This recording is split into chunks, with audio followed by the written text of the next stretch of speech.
Hello, hi, I am Kia Scrivener, and today I'm making a video that I feel like is a stereotypical video of booktube that I never thought that I would make because I love booktube. I love making videos. It's always been like such a life-giving thing for me.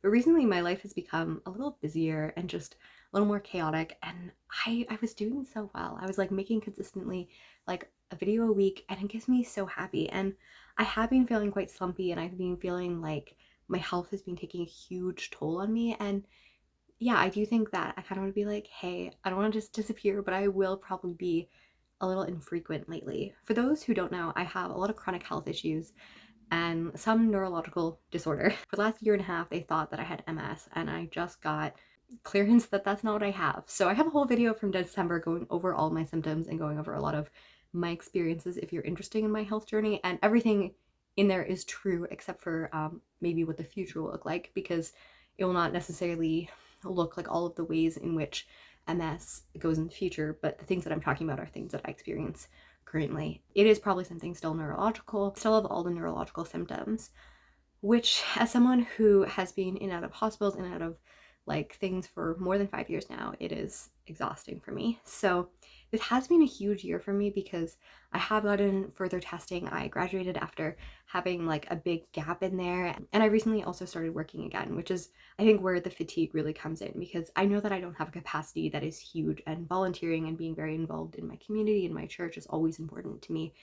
And that has always been something that gives me so much joy. As someone who went through for counseling with the hope of doing social work, I never wanted to stop volunteering, ever stop being active in community care and stuff. And I've continued doing that, but I've also started working on nannying twice a week for a 1-year-old who is just adorable, and it is really, really lovely. But as someone who has such a limited scope of ability, like reading and writing and having that energy to film, like I keep on like starting videos and stopping. Like I have so many videos because I can't focus, I can't think, and I'm in so much pain all the time because I just have such a low capacity. So I do want to make videos, and I'm hoping that, some nights like after work, like when I'm in the car, or like before work, like I might film some videos that are kind of more low key, but I just haven't had the capacity to be reading a lot. I mean, listening to podcasts, so like that is probably taking up some more of the time. I'm currently on a Tudor Dynasty kind of kick. It is a podcast that looks at the Tudor Dynasty but also around a lot of things and history. So I've listened to like many audiobooks worth of that, and I also love talking Tudors. I love like history podcasts, and I have felt more like things. So if you know like good history books that I could listen to, these podcasts have interviews with experts, but my library doesn't have those books, so I can't read them. I have been really interested in history and some nonfiction and stuff, and I probably will be reading that. But I've had such a little capacity for fiction, which is strange because fiction is my first love, and I love fiction and I love reading. And I've just had such a hard time consistently getting into a book and having a hard time focusing and paying attention. So I don't want to put the pressure of reading and the pressure of updates and the pressure of making content when it just feels like my head is like a soup of non-existent thoughts. I am reading children's books, so I can start reviewing children's picture books, which I do love. I do love picture books, and I think talking about them is really cool. They're not necessarily picture books that like are super interesting to me, and also it's mostly the same picture book just over and over and over again. So just like once a week I come in and be like, this is the picture book that I read 20 times. It was The Foot Book by Dr. Seuss this week. So yeah, I learned about wet feet and high feet and low feet and right feet, and here comes pig feet. It was engaging. The world opened up to me in a whole new world. If there is a book that I've actually really been enjoying reading, and I've been taking my time, and I bought it because I was like, I got into it and I immediately was writing notes and I immediately loved it. And this is Truth Telling by Michelle Good. She's the author of The Five Little Indians, which deals with residential schools and kind of survivors and stuff. And this is a nonfiction book, and it's called 7 Conversations in Indigenous Life. I feel like I just want to read the introduction because like this was the part that I was like, oh, it is like so well written, and it kind of has that like academic lens as well, which I really love. I feel like if you're Canadian, like this will really make sense to you because it's in the context of kind of like our political and like social conversations. So the book begins, at the watershed moment in Canadian history when the Truth and Reconciliation Report was issued, the Honourable Justice Murray Sinclair positioned truth as mandatory and a precedent for reconciliation, articulating the fundamental principle that without truth there can be no reconciliation. This phrase has become like an anthem in the raised voices of Indigenous and non-Indigenous people alike. The urgent demand for truth has become a call to action itself. The problem with anthems, though, is that they tend to become rote, like an absent-minded genuflection, a premeditated land acknowledgement reduced to the sound of words without a meaningful consideration or intention to follow through. These public gestures are simply tipping of the hat without any commitment towards substantial recognition of rights of Indigenous people to implement jurisdiction within their territories. Truth is more than fact. In Canada, truth must be unearthed from beneath the myth of Canadian history. The history must be understood in a deeply contextual way if we are to move beyond a positional and confrontational relationship into a functional one dedicated to substantial change. We must step away from the window dressing of reconciliation.